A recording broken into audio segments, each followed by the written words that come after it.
Howdy guys, my name is Boris and you are watching another episode of What's Up Hotshot. I know it's been a while since I've posted any videos.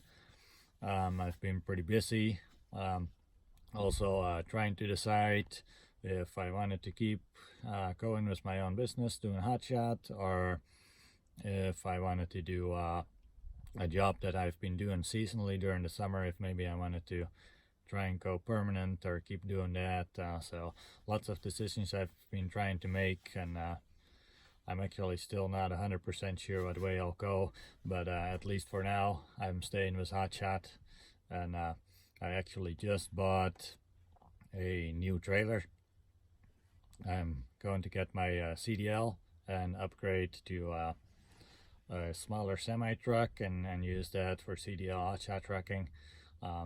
So yeah, that's what this video is going to be about. I already picked up the trailer. It is behind me here, so I'll show it to you guys real quick, and then I'm gonna jump back in the truck and head off to go pick up my semi truck that I just bought. I got it at an auction over in Montana, close to North Dakota, so I'm gonna have to go over there and pick that up. But yeah, stay tuned if you're interested in that, and I'll talk a little about the reasons why I'm doing this, why I'm making the switch, and what my plans are for the business and so yeah, stay tuned and we'll get right to it. To use the truck I've been using for the last few years, almost 2 years now, doing non-CDL hotshot. I got this big deck trailer. It's a 36-foot flat deck, and I can haul about 10,000 pounds on it. And here is what I'll be starting to use pretty soon here. It's a full 53-foot snap deck trailer. I apologize for the wind noise, it's a little windy. Hopefully you can hear me alright. It's made by PJ. It's got a 25,000 pounds gross vehicle weight rating on it. I'm thinking, from what the guy told me that I bought the trailer from, I'm thinking it weighs around 10,000, but it seems a little light to me. So we'll see, but I should be able to haul probably about 25,000 pounds on this trailer. Plan on pulling it with a single axle semi truck. The guy I got it from actually was using this trailer with a Ram 5500, just the cab and chassis model. So obviously this trailer is going to need a little work. You can see some of the boards are popping up. It's been converted to run on super singles. You can see they have oil bed axles that are leaking a little, so I gotta work on that. Gotta work on the airbags and the brakes.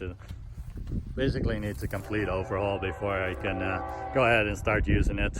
But yeah, I'm gonna leave it at that right now as the train is coming by, so you probably won't be able to hear me anymore. But we'll do another video on this trailer when I get working on it and get it ready for the road. I just stopped at the random exit here in Montana, eating some dinner, and look at the view right now. Beautiful sunset right here. I'm gonna eat some dinner, and then I'm gonna continue on for a few more hours, and then I should be able to get to this place where I'm picking up the truck tomorrow, maybe early afternoon or so. Okay, so we are almost at the farm where I'm picking up my new semi. You can see it over on the left there, and just beyond the farm is the North Dakota border. So we're as far east in Montana as you can go. Just a little drive and we should be there. There she is, guys. There's the blue truck. Looks like we were here on the farm. See if I have to check in anywhere. Alright, here we are. This is it. My new semi truck, 1996 International 8100. Single axle with a little sleeper on the back. Don't see those too often. It's got the Cummins M11 engine in it, and Rockwell 10-speed transmission, I believe. This is actually the first time I'm seeing the truck real life, so it's pretty cool. I ran into a bit of an issue trying to load the truck here. There's no weight on the rear axles, So as soon as I drive up on the ramps, the rear wheels start to spin out in the dirt here, and I can't get it up there. So I'm looking for some other places where I could maybe load it. The driveway there goes down a little bit, so I'm hoping that that will work out better. I'm gonna try and give it a shot and see. Alright, didn't go as the driveway. I just went down here. There's a little bit more of an angle even coming down from there. Not sure how well you can see it, but that did the trick, and I was able to drive the truck up on the trailer. I think I got it just about where I want it. So ready to get things chained down. Look at that, guys. Isn't she beautiful? All chained down and ready to hit the road. Oh yeah. Alright, I have made it back home. The trip went pretty smooth. Basically, I took Highway 2 all across Montana from the east all the way to the west. And that was a pretty good trip. I saw some areas I'd never been to before. And still got pretty decent mileage too. Stayed around 10 miles per gallon average towing the semi on my trailer, so that wasn't bad. I was just hoping to do a little more video while I was picking up the truck, or while I still had it on the trailer, show it to you guys. But I guess I will have to wait for next video. It was just really windy the whole time I was out there and along the way. And I don't have an external microphone, so it probably wouldn't have been very enjoyable for you guys to watch me talk about it and then have all the wind noise in the background. So maybe I'll have to look into getting some external microphones I can hook up to my phone or something. If you guys have any recommendations, just leave me a comment below here in the video, and I'll check it out. Also, I noticed I have 1,000 subscribers, or a little more than that actually now. It's really cool. Last time I made a video was probably about been 3 months ago or so. The biggest reason is because I've been working up in Montana, and I just have very limited cell phone service up there. So it's been really hard to get videos out. But yeah, that's really cool. I got over 1,000 subscribers now. That's pretty awesome. That's definitely motivating me to start making more videos again. Plus, I'm almost done with my job in Montana anyway, and I'll have more reliable phone service and internet again after that. So we should have more videos coming soon, and I'll probably do one on the truck that I just bought and do one on the trailer. But what I wanted to talk to you about in this video right now is more the reasoning on why I went and bought a single axle semi versus maybe buying a full 40-foot Hotshot trailer and staying on CDL, and like what my reasons are for doing this. Alright, so I've been thinking for a while now, what would be the best way to grow my company? And really the only way you can grow a Hotshot trucking company from being non-CDL is to get your CDL. Otherwise you're just always limited to the 26,000 pounds maximum gross combined vehicle weight rating. But the biggest reason I have been doing non-CDL for the last 2 years and still haven't gotten my CDL is because Washington is one of the states where you can't just go in, take the test, get your learner's permit, practice, and then take the driving test. You have to actually go to truck driving school here. With our private schools, but they're licensed by the state, and it costs around $4,000 to do that. It takes 3 weeks. So you gotta figure in the total cost of you being out of work for 3 weeks, plus the $4,000 for the school, and then some miscellaneous fees to the state for the licensing. So it's pretty cost prohibitive for me to actually get my CDL. So at first I was thinking like, well, I'll just stay non-CDL, and I know like Topic like just got this new 40-foot 16 GN big tex trailer, and there's also the 14 GN that you can get in a 40-foot if you special order it. So I looked into that for a little bit. I called the local dealership out here, and they were able to order one for me, but like I said, it's a special order. They don't just have those on the lot regularly. and they told me it was going to be at least 3 months out before they could even get it there, and that was if things went well. So I wasn't sure I would want to wait 3 months. So then I thought, like, well, what if I just get my CDL in Montana? Because I've been working in Montana during the summer and still am right now. So I could claim residency there. I'm already working there. I could just switch my license. So I started looking into the requirements in Montana, and it is much, much easier to get your CDL there. At least there's no trucking school that you have to go to, and the fees are pretty reasonable too. So I switched my license to Montana, and I just went in and took the written test. This is the first step, and I passed that, so I got my learner's permit right now, and now I got to just wait 2 weeks before I can take the pre-trip inspection.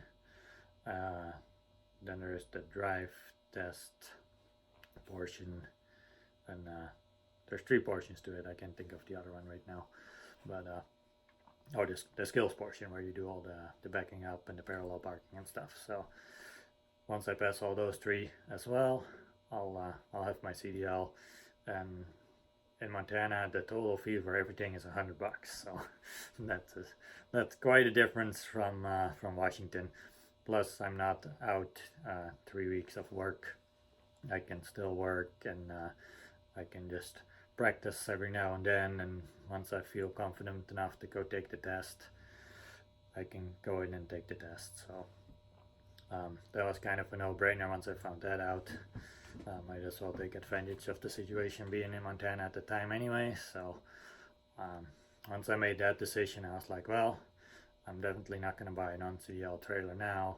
I'll just look into maybe getting a Ram 5500 and then getting a 40-foot CDL trailer with the dual rear wheels that I could haul a little bit more weight on.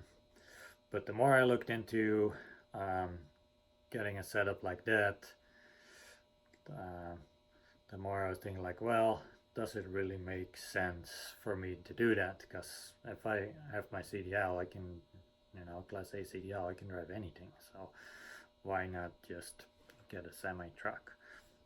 So I started looking into semi trucks, thinking, that'd be a lot more versatile. I could maybe, if the Hotshot trucking thing doesn't work out, I could always do like power only, even if I don't have a trailer for it. And there's lots of local stuff to also happen in CDL. You could pretty much always get a job anywhere. There's always companies hiring. So so I was thinking, like, well, might as well just not move all the way up right away, and skip the middle step, so to say. But I do really enjoy doing the hotshot work and kind of piecing all those things together. It's kind of like a puzzle. You're picking up all these different partials to make things work out, and I kind of enjoy that, actually. And the flatbedding work, strapping the loads down and trying to figure out how to make it all work, instead of where you just pulling a drive van load and you just pull up to the dock and you got to wait there for someone to unload it and load you and whatnot. Doesn't seem as interesting to me. So I am gonna stay with hotshot, kind of, or maybe we'll call it semi flatbed trucking. I don't know.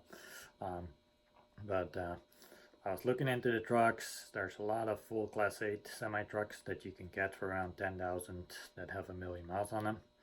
But to get ones with only like 500,000 miles or less on them, they're 2 to 3 times that price. You're looking $25,000-$30,000, and I could have maybe done that, but then I wouldn't have had enough money to still buy a trailer with it.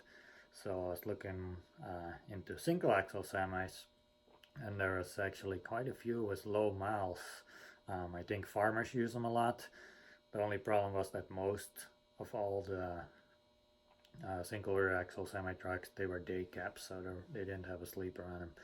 And if I'm gonna move up to a semi, I definitely want to have a sleeper. I mean, that's one of the big benefits of getting a semi versus a hotshot truck.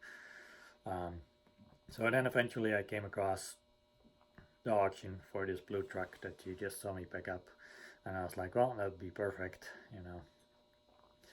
And I got it for a pretty decent price, so hopefully it will all work out well. But I think it will be a lot more versatile than buying like a Ram 5500 or an F550 or something similar to that. I can hold more weight with it than I would be able to with a 5500.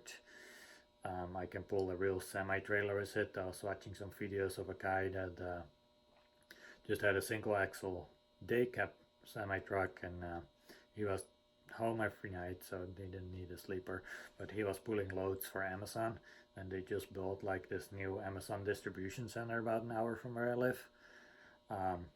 So who knows, I mean, if hotshot trucking doesn't work out, that would maybe also be something I could do with the truck that I just bought. And he was saying those loads are usually pretty light, usually not more than 25-30,000 pounds, so that is something you could definitely still do with a single axle semi truck. But once you get over 30,000 pounds is when you need a double axle or, you know, full class 8 semi truck. So yeah, and this truck I picked up only has 178,000 miles on it, so that's really good. They've used it at a farm. I don't think they have used it much. You could see it's been sitting for a while, so it's gonna need a little fixing up, but having that low of a miles on it, I can probably, you know, get like 400,000-500,000 miles out of it without, you know, having to rebuild the engine or really do any major work on it besides, you know, keeping up on maintenance and everything. Whereas if I bought a, you know, a Ram 5500, even if I bought a brand new one, I can't really afford, but even if I did, I wouldn't be able to get more than 400,000 or 500,000 out of it before, you know, I would run into some major issues, have to replace an engine or transmission or whatnot. So, and the whole time driving that, you would be at your max the whole time, whereas with the single axle semi, if I'm pulling 25-30,000 pounds, that's not much for that truck at all. So yeah, I think it's gonna be kind of a no-brainer. Just if you have a CDL anyway. I really don't know why more guys don't do this. As far as I'm aware, I'll be the only semi hotshot channel here pretty soon. Things work out. I haven't seen anyone else do it. I know there is people doing it. I've seen some pictures on Facebook and stuff of people doing it, but most people seem to just get like a Ram 5500 and do it that way. So I don't know why people don't just move up to a single axle semi truck. There's quite a few out there that you can buy for pretty cheap. Got mine for 10,000. This is pretty reasonable, I think. It would have cost me 10,000 just to get a new non-CDL trailer and still be extremely limited as to the loads I can get and everything. Now I got a full 53-foot flatbed trailer with a 25,000 pound rating, plus the single axle semi for less than 20,000. So I think that's definitely the way to go, but who knows, maybe I'll run into some issues with it. I'll definitely plan on doing some breakdown videos on what the maintenance is gonna end up costing me, and what fuel mileage I'm gonna end up getting with it, and how much more loads I'm going to be able to get compared to the truck I was using before. Plus I'll still have my Dodge truck too with the other trailer, so I'm keeping both for now until I really know for sure what is better and how things go. And I might even do some comparisons where I'll run the semi truck for like 1 week and then run the hotshot truck for the next week, and just kind of see how things compare and what is better. I definitely know I'm gonna like sleeping in a real sleeper with much more leg room a lot better than in the Hotshot truck. But other than that, it will be a new adventure. There'll be a lot of figuring out how to do things, what's gonna work best, and since I bought all this equipment used and for cheap, I'm gonna have to do quite a bit of fixing up to make everything work. That trailer especially is gonna need a lot of work. I'm gonna have to redeck a bunch of it, have to repack all the axles. I might look into switching from oil bed to just grease if that's better. That kind of seems like what I've heard from other people, but I've never had oil bed axles before myself, so I don't really know. Also, it has super single tires on it, so I've never had that before either, so I don't know really if that's beneficial or not. And then yeah, I got to work on the brakes and the airbags, and that's another big advantage actually having that trailer versus the Hotshot trailers. I'll have air ride, so I'll be able to pick up those air ride loads. They don't pop up all that often, but when they do, they usually pay pretty well. So there's also a lot of times I see loads posted where they say no Hotshot, air ride required, and they're really good paying loads. So if I have a semi, I don't know if a single axle semi, is it still considered a Hotshot or is it considered a semi? I don't know. I think I would just tell the broker it's a semi and a 53-foot step deck trailer, because that's what it is. So I think I should be able to get those loads as well. So yeah, I think it's gonna work out really well, but we'll see. I could run into a lot of maintenance issues too. Yeah, it's all gonna be an adventure. We'll see how it all turns out. Definitely know replacing tires is going to be a lot more expensive. Doing an oil change is going to be more expensive because you use up a lot more oil. Doing fuel filters is about the same. Oil filters is about the same. That kind of stuff. Changing transmission fluid, axle fluid is going to be a little more expensive because they're bigger. But it's also going to last a lot longer, like I said, especially having a truck like this with fairly low miles on it. You know, these semis are built to go 1,000,000 miles, so I should definitely be able, if the truck is less than 200,000 on it, I should be able to put 500,000 on it without really any problems, if not more than that. And I don't know if I even will be doing it that long, but if I went and bought a used Ram 5500, you know, I would maybe be able to put 200,000 miles on it before I had to buy another truck, and it would have cost me twice as much. So I think I'm making the right choices here, but it is kind of weird that pretty much no one else is doing this. This has me a little bit worried. So yeah, I would say stick around, subscribe to my channel if you haven't already. Make sure if you enjoyed this video, you leave me a thumbs up. And I have a couple more weeks left in Montana. During this, I'm going to try and take my CDL test, and after that I'll be fixing up the truck and the trailer. And once that's done, maybe about a month from now, we should be rocking and rolling, and I'll try and get you guys more frequent videos coming as soon as I'm back on the road and got this all straightened out. So appreciate everyone's support, especially getting the 100 or the 1,000 subscribers right now. I gotta figure out how I can monetize the channel now, but at least I should be eligible now, because that starts at 1,000 subs. So yeah, really appreciate everyone, and we'll see you guys in the next one.